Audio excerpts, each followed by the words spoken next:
L'événement de 3 jours qui se tenait dans la capitale Nairobi tendait une main bienveillante aux athlètes qui luttent contre le dopage au Kenya.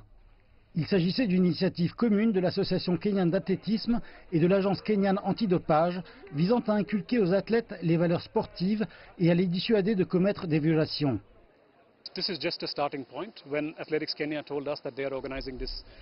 Il ne s'agit que d'un début. Lorsque l'Association kenyane d'athlétisme nous a informé qu'ils organisaient cette session éducative de 3 jours, plutôt que d'organiser un gala de remise de prix, nous avons été très impressionnés parce que peu de fédérations nationales ont fait cela.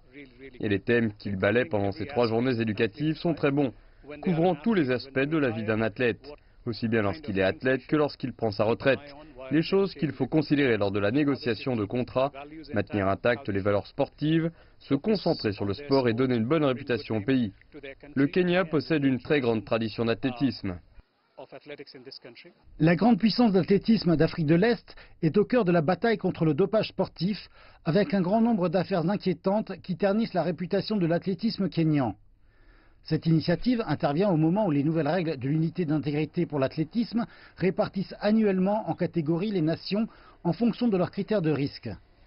Le Kenya est actuellement classé dans la catégorie A, qui définit le risque le plus élevé.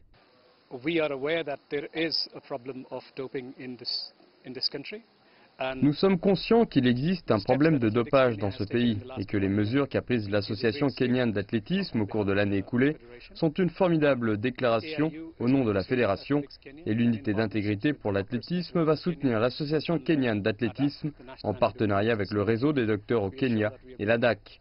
Nous sommes certains que nous travaillerons ensemble pour nettoyer le sport dans ce pays. Plusieurs mesures ont déjà été prises avec la mise en place au Kenya du laboratoire antidopage approuvé par le WADA. Un des signes positifs a été la récente visite du directeur du renseignement et des investigations du WADA, Gunther Junger, qui a dit que le fléau du dopage dans le pays n'était pas systémique. La balle est à présent dans le camp des athlètes.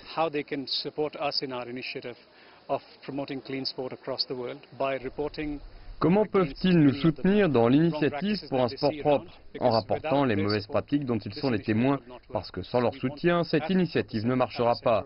Nous voulons donc leur soutien, nous voulons toutes leurs informations et nous travaillerons de concert avec eux en apportant toute l'éducation nécessaire. Les athlètes présents au séminaire ont aussi reçu une mise en garde par le coureur de fond Matthew Kisorio, qui leur a raconté comment le dopage peut ruiner des carrières sportives. Celle de Kisorio a connu une sortie de route après qu'il a reçu une exclusion de 2 ans pour dopage en 2012.